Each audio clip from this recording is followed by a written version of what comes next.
Welcome back to another episode of the Higher Level Podcast. So this evening, joining myself and James Dillon, we have Stevie Mcintosh. Obviously, Stevie on to chat about his fight coming this weekend, and we're obviously going to go over the cage, not a trilogy this time. It's CageWarriors 131 and 132. Obviously, this Friday and this Saturday. So that time rolls around again, James. It's CageWarriors, which ultimately means you're going to have a busy few days and a Luke Shanks weight cut to deal with. Brilliant, right before Christmas as well. Tremendous. But no, it's good. It's good. CageWarriors are back as always. We've got two really good cards, and obviously Stevie, you're on. You're going to be headlining the prelims. Is that correct? I don't know how they put the major on the prelims. I'm not happy about that, to be honest. To be honest with you, mate, I don't think that's a bad spot. The prelims. I think headlining the prelims. I think sometimes it's a really good spot to be on because it's obviously free for every day. And, you're in there again, man. This third fight in CageWarriors, Stevie. They're always tough at this point. Another tough fight. How's preparations? How's everything been going leading up to this one? Aye, great, man. Again, I got full camp, 12 weeks. Good sparring partners. Everybody's been in the gym, which has been the main thing. There's been a lot of good bodies in for me for this camp. So the last couple obviously have been kind of more COVID restrictions where we couldn't get as many training partners and stuff. So I've had my full arsenal of training partners and good camp, good rounds. So there's no excuses. I've not left any stones unturned. So I'm fully confident going in. All the preparation's been done. So aye, man, I'm just eager to get in there now. Obviously, get this weight cut out of the road first and then get the job done Saturday night. Yeah, how big a difference does that make, Stevie? So you get into the fight. Obviously, every fight you've had in CageWarriors have been really top level guys, tough opponents. That's never going to change in this promotion.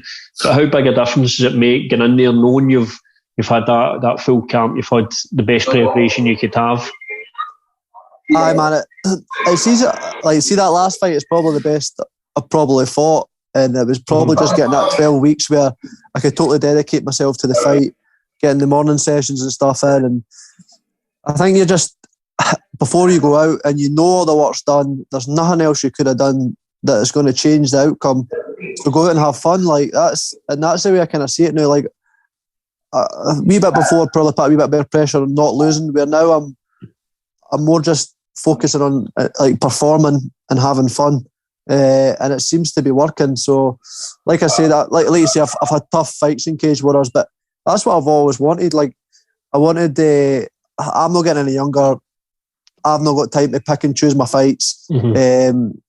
I want to be the best. I want when I got into the sport, I want to be a world champion. So, when I spoke to James, like who do we want next type thing, like I could probably look to try and get an easier fight, but I said to James I wanted Figlak next. That was the fight that I wanted, and then by chance that's who they offered us as well. So yeah, it's just good to get recognised that I'm kind of in that top kind of 4 or whatever that should be challenging for the belt and the top guys in Europe. So I'm looking to make a statement Saturday night and make sure I'm next in line for that title.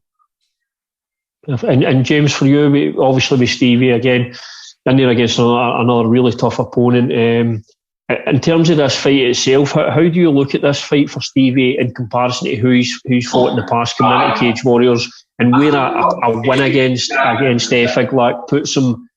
Does that put him right into the title picture? How do you see things? I think I don't know if they've come out and announced it, but the general consensus is it seems to be a number 1 contender fight. Obviously with Joe vacating the belt, and then you've got the title fight the night before. It seems to be like the winner of that is going to get the next crack at the belt. I can't see who else would possibly get it. Figlak's been. We were at the first show when the brothers came into CageWarriors, and the both of them have been exceptional since they got here. Stevie's just coming off a big win, so I imagine it puts him right there. I think the winner of that bout is definitely going to be the next guy, probably early next year. I think looking at challenging for the belt. In terms of the the opponent. Stylistically, there's some parts of Figlak's game that really suits Stevie. To be honest, it's what he does well plays in with what Stevie does well. Stevie will need to keep his discipline well. He'll need to, at that level, you can't be making any mistakes or you're going to get punished for it. At the same time, his opponent will have to do the exact same. So I'm looking forward to it. It should be a good fight, man. I think we've spoken in depth about things that we've never really considered for other fights, a couple of tactical things and stuff like that. But again, there's certain things that Stevie does really, really well that we can use in this fight that we've not been able to employ in some of the other fights. So it'll just be a case of sticking to the game plan and keeping discipline. And if anything goes wrong, which in fighting it does, then being able to adapt and pull yourself through it. Yeah, and in terms of the opponent himself, obviously he's got some big wins in the past, obviously Lister, Oban Elliott and stuff like that. Is this just an opportunity, this fight, for Stevie to show exactly what he can do, show his full potential? I think it is, man. I think if you look at the guys that Ian Dean's put him with, he knows what Stevie's potential is. He's probably the best matchmaker in the sport. Yeah. He's definitely the best outside the UFC. And he can see in Stevie what we already know. We spoke about Stevie like years back, how it was the hardest round in the gym for guys like Stevie Ray and Martin Delaney and stuff like that, when these guys were like kind of top level guys in the weight class in Europe at the time. So it's basically just a chance for Stevie to showcase what we already know he's capable of doing on a big stage against a guy who's got a bit of momentum and hype. And the way these fights work is Stevie derails that and takes his hype. So the run that guy's been on doesn't mean anything when Stevie beats him. It just means that Stevie's better than the guys he's fought. And I believe that he is better than the two names that you mentioned. And I don't think those guys fought particularly smart against him. And half of this is, the way I look at an opponent like that, is it's as much an IQ test as anything else. So we'll see on Saturday night. Yeah, absolutely. And Stevie, for you, obviously, you're now, I'm assuming, a bit more, you're comfortable with the Cage Warriors setup. You're used to it now. You've been through the process at Cage Warriors a couple of times now. Does that play into things for you as well, Stevie, that you sort of know what to expect when you go down there and the process leading up to the fight with the promotion? Aye, that's a bit of a factor, man.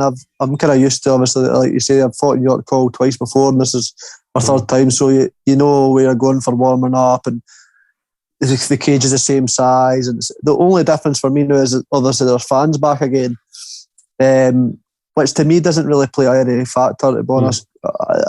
Even when I fight, when I've fought like local shows like On Top and stuff, I know I had maybe sell 100 tickets.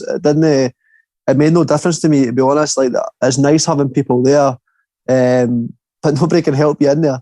You know what I mean? Like, a lot of people feed off the crowd, and that's cool, but it's never been anything that I've really done. I'm that kind of tunnel vision focused on just the fight and the person in front of me that I don't really hear anything else other than James. Like, all you can hear is really his voice. I just try to follow his instructions in the fight. So aye, man, it makes no difference. But like you said, just being used to the setup and all the staff and just knowing the process, doing the media stuff and getting the photos and all that usual stuff that you have to do. The good thing is that we can kind of leave the hotel a wee bit in that now, where we're not just stuck in the hotel constantly.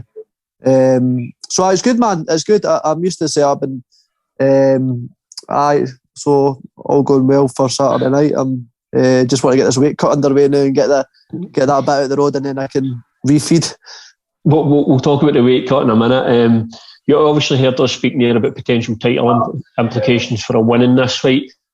Is that something you just need to put to the back of your mind? You can't be thinking about stuff like that. You've just got to focus on the task in front of you.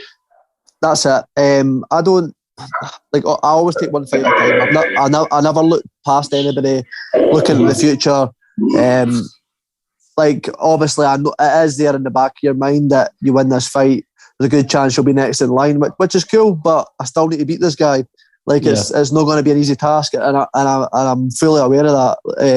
But I'm fully prepared to beat him, and I feel like I have got the skill set to do it. So like I said, I'm not looking past him. I'm not trying to look ahead and think about belts or anything like that. End of the day, this is just a fight. I need to get this guy out of the way, and hopefully I'll be next in line if all going well. Yeah, and in terms of the weight cut, it's a process you've done many times. Is this just now one of those things where you just need to suffer for a wee bit and get it done? That's it, man. I'm not. The scales are a wee bit lighter than my scales were, so I ended up having like a pound or two extra that I didn't need to cut now, so which is always a nice thing to see. My weight cuts are always pretty standard. Like I never cut too much weight. I diet pretty good. I never really get too heavy out of camp. So I'm on perfect target for making weight. I never have an issue with it, really, to be honest. Is it just a case of making the weight and look forward to the refueling process now? Aye, that's it. I'm the only idiot I think it brings all his rehydration stuff pre-prepared, so I'm fucking dragging it all about London there. Thankfully it was only like a mile walk, but I've got like 4 litres of rehydration there. You say idiot until that time you need it, so it's probably not a daft thing to do, it's probably a smart thing to do, I would say. Nothing tastes better. Now moving on to, obviously we'll focus on the guys for the gym at the moment. So we've got Luke Shanks, obviously now rematching Sam Creasy again for the title, obviously after the controversy the first fight. He's got that fight back straight away. Luke's not on the show obviously tonight, James, so in terms of Luke's preparation and how things are going and how he's feeling leading into the fight, maybe you can speak on that a wee bit to us. Preparation's been good. The camp's been decent. Again, we changed a couple of things up with this. We're in a funny position where Luke is having like his 6th weight cut in his 6th fight, pretty much in a span of about 2 years. So there's certain things that have to be adapted in training for that. He can't just hammer his body and spar and stuff the way they would if he was having 2 fights a year or even 3 fights a year. So with the weight cut, so we've been a wee bit softer in terms of some of the work. The weight cut, it's a Luke Shanks weight cut. It's not going to be pretty. It does seem in good spirits. It's pretty sharp training today. He was a wee bit more chippier on the train today than he's been for the last couple of fights. So I think he's aware of the implications of this fight, maybe being his last attempt at this world title and stuff like that. So we'll see. But we'll find out how the weight cut goes when we start tomorrow. Yeah, that was something I was going to. You obviously briefly spoke on it there about the importance of this fight for Luke, and it does seem like this is. I mean, every fight's obviously important, but it seems like this one for Luke, there's a lot involved in it. He's got a lot riding on this one. Would you agree on that? It's important that, first of all, let's be honest, there's no way skipping about it, that he makes the weight. That's the most important thing. He makes the weight, and then beyond that, if Luke's got aspirations of moving forward and getting to the UFC, it's important that he obviously picks up the belt tomorrow. I think he knows that, man, as well. I think if it doesn't go the way he's planned, then he's as dramatic as it sounds, his career's pretty much done. Because I think he's 27 now. If he's not, he's nearly 27. And losing that potentially puts him back 3 or 4 fights. He can't do 3 or 4 fights next year because of what we already said about the 6 fights in 2 years. The UFC's got 2 English guys at the same weight in Mokaev and Hadley, so it's getting a spot of that weight. It's going to be problematic as it is. So he obviously needs to make the weight. He needs a win, and obviously the CageWarriors belt holds a bit of weight going towards getting signed with the UFC. So ideally, he needs a good performance as well to kind of redeem the Hadley thing, and then the missing weight in the previous fight. I think he knows this, but as well, like we're trying not to put too much pressure on with thinking that stuff, but he's very, very aware of it. Yeah, and for Luke himself, looking at it, and do you feel that obviously Sam Creasy will be thinking? I mean, he must be looking at the UFC as well. That's what every guy in CageWarriors is looking at. Let's be honest. If Luke, just speaking hypotheticals here, do you feel Luke winning the belt, is that enough, do you think, to get him to the UFC, or do you think he may have to look to defend that belt? I think if he wins it and something comes up in terms of like a pull it last minute, then put in a European card, possibly slots in, or maybe goes through the contender series, but realistically he probably need at least one defence, I think, which is another prospect all in itself, because there's a couple guys there waiting in the wings, like Gerardo Fani and Dominic Kazan, who are not going to be hard fights. Are not going to be easy fights, sorry. Yeah. Sorry, but I think we lost you for a wee minute there, James. Got you back now. And for you, what does James? Actually, we don't really ask you this. What's your next couple of days look like? What's obviously the guys are going to be making weight and get themselves. So what's Jimmy will be doing it the pick and mix. Tomorrow's up. Get up, get weight, and then take it to there. Stevie's is easy. Stevie can chill. Probably do a tiny wee bit tomorrow night, last wee bit in the morning. If it's two weight cuts, like Stevie's a walk in the park, but Luke's weight cut will determine what weight he wakes up at tomorrow. Could be a long, drawn out process to get hopefully about maybe 10 to 12 pounds off him. So we'll see in the morning, but it will have to be done in instalments. You know what I mean?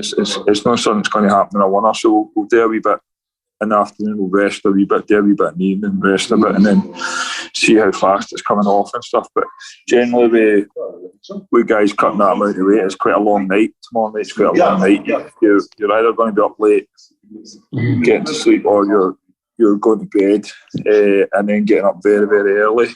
So we'll see. Here he comes. Shags. Okay, swung a bit. Oh, it's Shags. Shows the hair. Shows the hair, Shags. The last time that door's just done him, hasn't it? Wait till you see his hair. There he is. See the hair. Show him the hair. Show him the hair, Shags. It's got a do-rag on. Oh. 50 pence for calling him calling him 50 pence.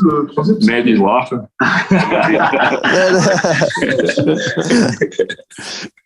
So obviously, Stevie.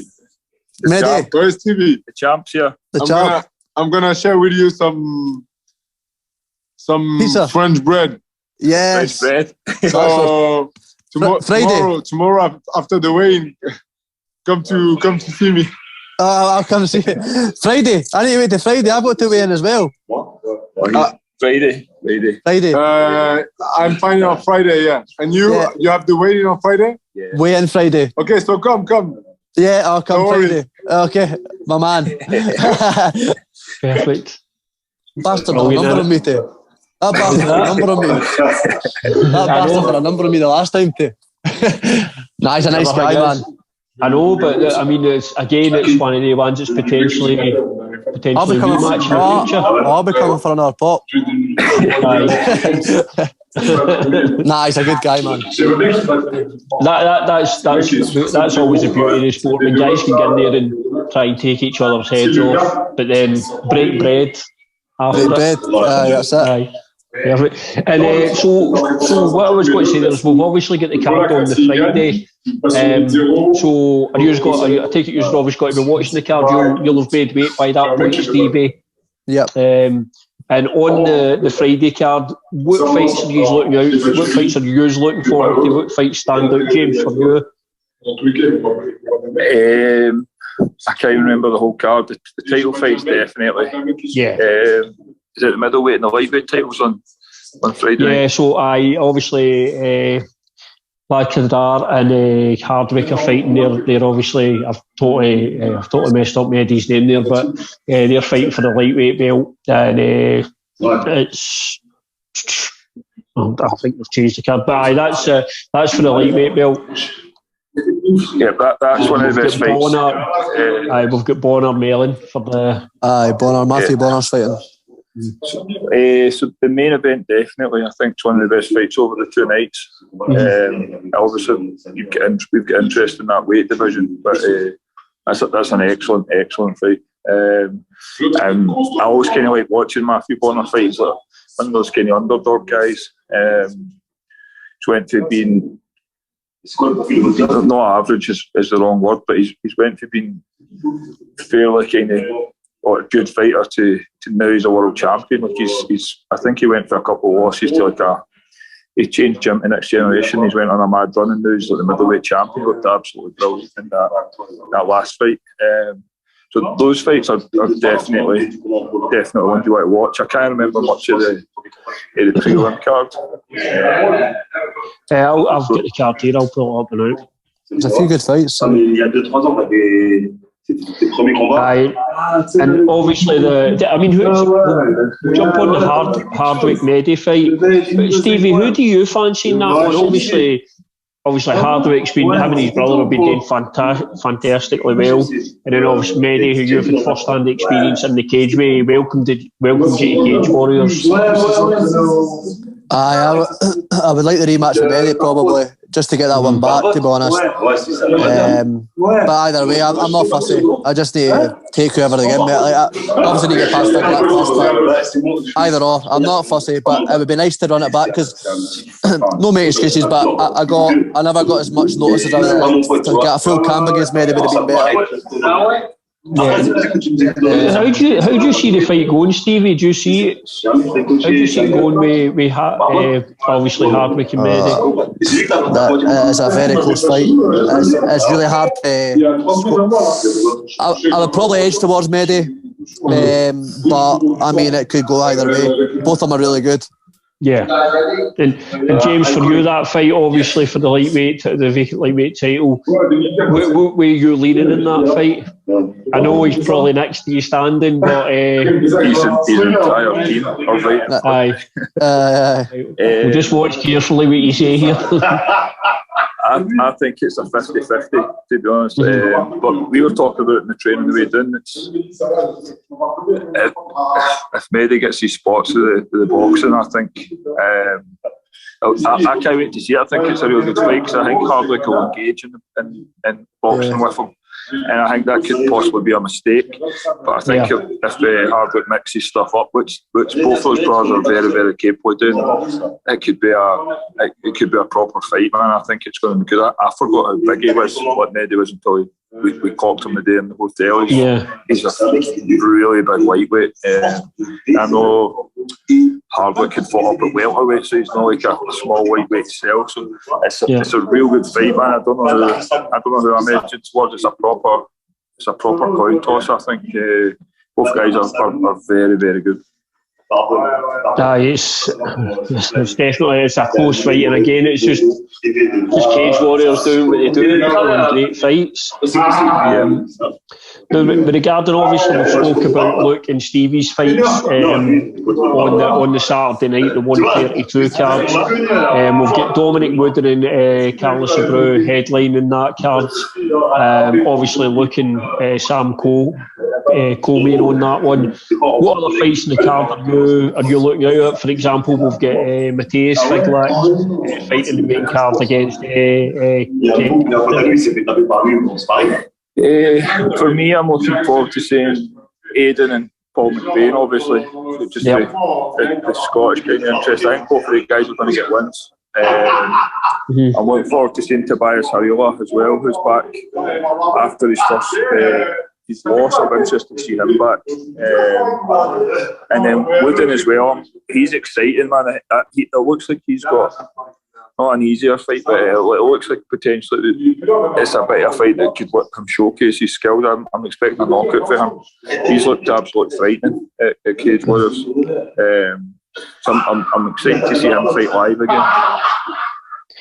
Let's, because I mean, see, looking at that prelim card that obviously Stevie you're headlining, the prelim card's fantastic. It's a really, really good card. Yeah, and lots of good fights, man. The cards are always stacked, eh? They're always really good fights, man. It's good having all the Scottish boys on the Saturday as well.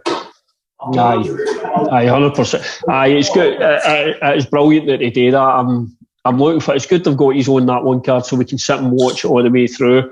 Obviously, Paul coming off the back of Lost Aiden as well, so it's good to see all you lads on the same card. And I wonder who'll be taking Paul McBain's order. Did you see that in the last? Hilarious, last one when he put his order in. He's a madman. Aye, that was some order, to be fair. Aye. And for just speaking specifically on Paul, obviously Paul had a long time out of the cage and that coming. And James, you were in the corner at Paul's last fight, and it was just down to decision making that last fight, wasn't it? I looked. I think what I kind of felt in the corner was he wasn't aware that he was ahead. I think he thought it was a lot closer than what it was. If you watch the back fight, the fight back, he just kind of took control of that fight, and you can tell when he's getting into a rhythm because he started having a lot of success with his jab, and it's probably one of his best shots. And for some reason, he decided to shoot and change it up, and I don't think he was aware of the fact that Hendon was struggling with him. He was struggling to get past the jab and stuff like that. And it might have just been a bit of ring rust. I think he hadn't fought in a couple of years and stuff. Yeah. And he was fighting a decent opponent, but it looked like he'd settled into the fight.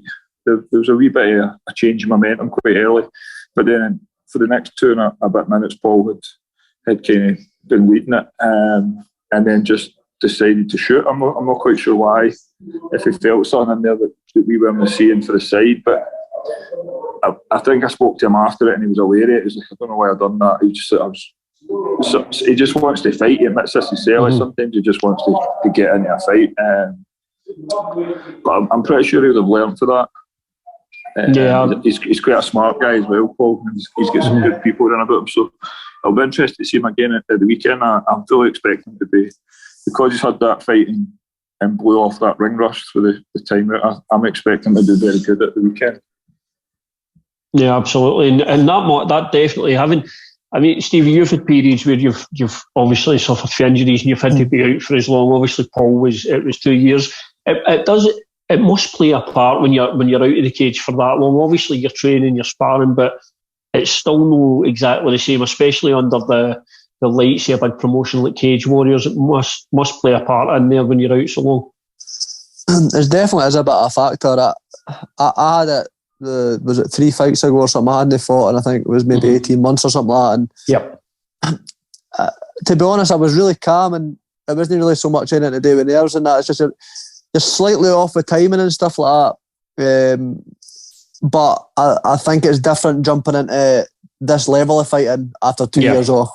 You maybe get away with it a wee bit more on, like I was fighting on top, so it wasn't really as high a level as a standard opponent. So. Even though the fights local scene are still tough, but like you're jumping into CageWarriors and it's a shark tank with the featherweights and the lightweights. So he had a tough fight to come back to. But I like James said, I thought Paul was winning the fight. Like he said, he's maybe just felt something in the cage. Maybe just thought I'm going to put a stamp on this round, get a takedown, and maybe land some shots or whatever, and just kind of put a kind of stamp on the round to make sure the judges knew. But he was quite a bit ahead with the striking. I thought he was, like he said, he was getting his rhythm, and I've sparred with Paul, man. He's good when he gets like that. He's a handful. He's a real good, and he's a good size featherweight, man. He's a real good fighter.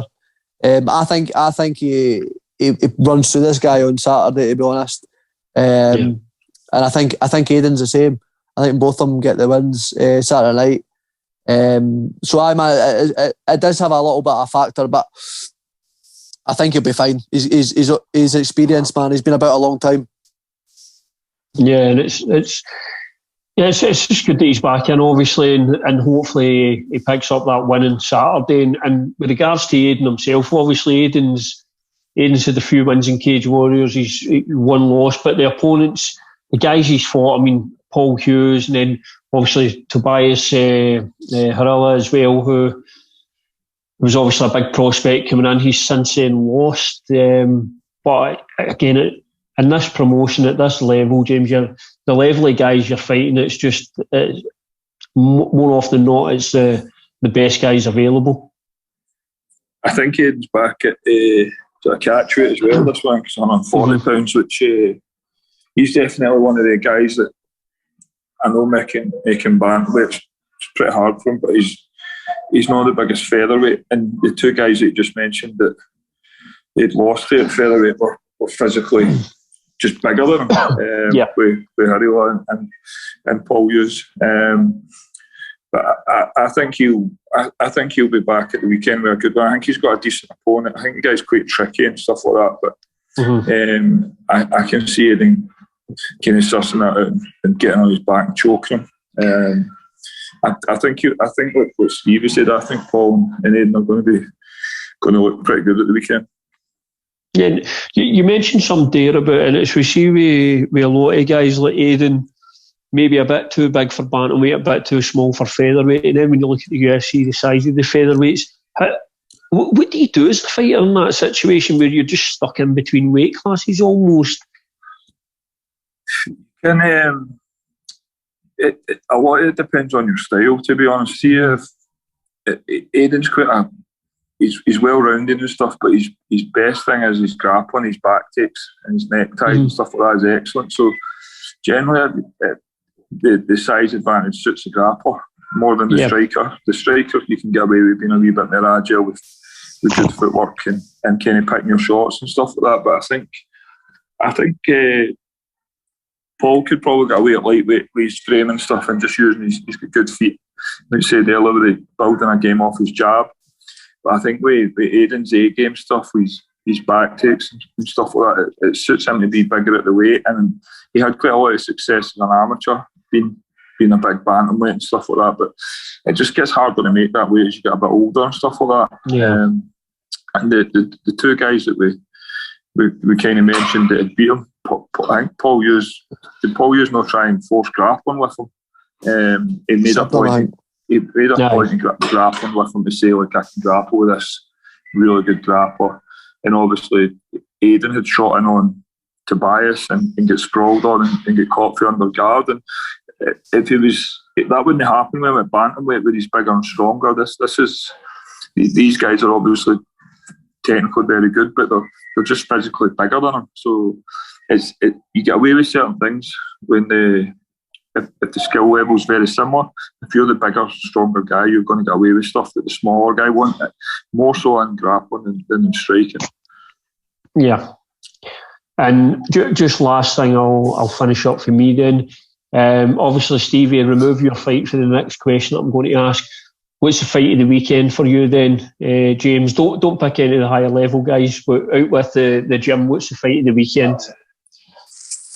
I think Hardwick and Neddy for me. I think both of them are very good. Stevie? That's the same for me, and that's the fight I'm most interested in seeing as well. So that's the fight. I think it's such a close match. Stylistically, a great fight for the fans. Both got really good striking. Both will be hard to take down. So I can't really see it going on the map, but I think Hardwick might try and mix up a bit. But I know it's a great fight. It's stylistically for a fan, a dream fight matchup wise. Right. And Stevie, for you, obviously, I want to fast forward to Sunday. What's for Sunday dinner? You're not weight cutting. You don't need to think about making weight or anything like that. What's the Sunday scran situation got to be? I don't know about dinner, but I've already got the 5 guys ready for on the way home. Me and James always got 5 guys on the way home. 10 o'clock. Planned it. It only tastes good though when you win. That's the only fucking downfall, because I've had the journey up the road with getting tanked and it's shite. It doesn't taste as good. But Nah, I'll definitely get a Five Guys on the way home. I hope they're open at 10 a.m. right enough, but right. Christ, the cost of Five Guys, you might need a knockout bonus or something like that to pay for that. I don't think they're too tight for that, I think. Brilliant. And James, in terms, obviously, you've got the guys on at Cage Warriors. What's happening in terms of your gym, or amateurs and other pros at the gym? What have we got any news, any fights coming up that have? We just had Stevie on Polaris there, obviously, which we use as a kind of dry run for checking his knees and a wee weight cut and stuff. So everyone's went pretty good with that. So he's taking over. We're going to start training for PFL in January with him. We've got guys matched for 22nd on Almighty. I think it's back in Newcastle. We've actually got Shannon Troups fighting on Saturday as well for both Scottish. Whereabouts is that? She's fighting? She's on Budo against some a pretty experienced judo black belt for the SPG Manchester. I think we've got Mark and Keir probably going to UFC March. And then we'll take it from there. I think that we're going to fill up the first half of the year, I think. Just get right busy, I think. Just when you mentioned Mark's name, am I tripping, or did I see Mark in an advert? You would have done. He would have done. He's a male model, isn't he? Aye. I thought I'd seen him in a TV commercial. You've seen him in we've done his fight in Newcastle, and we're in the Metro Centre, and he's on a fucking billboard for Slater's menswear or something. I'm not quite sure why he wants to get punched in the face for a living when you look like that, but... to be fair, I seen it when I was up there. I was walking down, I saw a poster and it was Burton's. Aye. It was Burton's menswear. The wee bastard's got it all, man. Sick of him. do you ever go a wee bit harder on the sparring when you think you're fucking male model? Fucking can't even get the wee fucker doing anymore. He's fucking strong as an ox and all. He's good, man. He's a good lad. He's a really good training partner, actually. He's been great for me this camp, and just in general, he's a really good guy to train with. Good for the gym. That's what I've got to say there, Stevie. How good is it when you've got guys like that, obviously, coming into the gym, the likes of Mark here and all that, the guys that have trained elsewhere but have gained experience amateurs and have come into the gym just to add to their game and obviously fitted right into the team? How good for it is you, and how much does it help you progress as a fighter when you've got guys like that popping into the gym and then staying there and becoming part of the team? I like that, man. The two of them are keen, and they both done the right things for their career. It's a hard thing to do that sometimes, but you've got to look at it for yourself. At the end of the day, you didn't get that big a window in here, and you want to get the best training possible and the best training partners you can get, and they've done the right thing. And just the level, the two of them's leveled up massively since they've joined. Like Mark's every bit of Mark's kind of holes that he had in his game are now all filled, and he's the toughest round. He's like probably my toughest round, obviously bar like Stevie and whatever. He's a nightmare. He's a really, really tough round, and Keir's good, man. He's got everywhere's improved for him as well, and I think he's been showing that in his fights, getting some big wins. So, but the two of them have been great for the gym. Both good lads, both young, hungry, keen. Keep me on my toes as well. Obviously, I never thought I'd see the day I'd be the crafty old veteran having to find all these wee young fuckers off. But they're good, man. They're really good for the gym and good training partners. I see. That's what happens to you. One day you're the young dog, and then the next day you're the old man. This is it. This is life. Right, man. James, just one last thing for me in terms of UFC and Danny and stuff like that. What's happening there? Is there any word? Obviously, we know the London card's happening, but anything on that front at the moment? We've not actually heard anything about him. His contract they've done a COVID extension on certain contracts, so his contract is still valid and stuff. I know he was in the gym last week and he was saying he's still getting your SADA tested and stuff like that, but right. I don't know. He's not been in the gym much, to be honest. I think he's been really busy with work. He's got different projects going on with work. Danny's one of these guys. He's got fucking plates spinning all the time. I think what will happen is the UFC will probably come and offer him a fight, and he'll be like, right, I better train, I'm going to take it or whatever. But they extended the contract, the COVID extension thing, and he's still obviously signed with the UFC, but I'm not quite sure what they've got in mind from. I see that London card. I did say to him when they announced London, I was like, this is probably where it's going to be. Just maybe think about starting to get ready, but get ready to shift some of that work to somebody else and get back in shape in case they come and give you 8 or 6 weeks. We'll need to wait and see, but we'll see, man. We'll see. Brilliant. Well, that's obviously best of luck at the weekend, lads. Look forward to watching the fights, and obviously we'll speak again soon.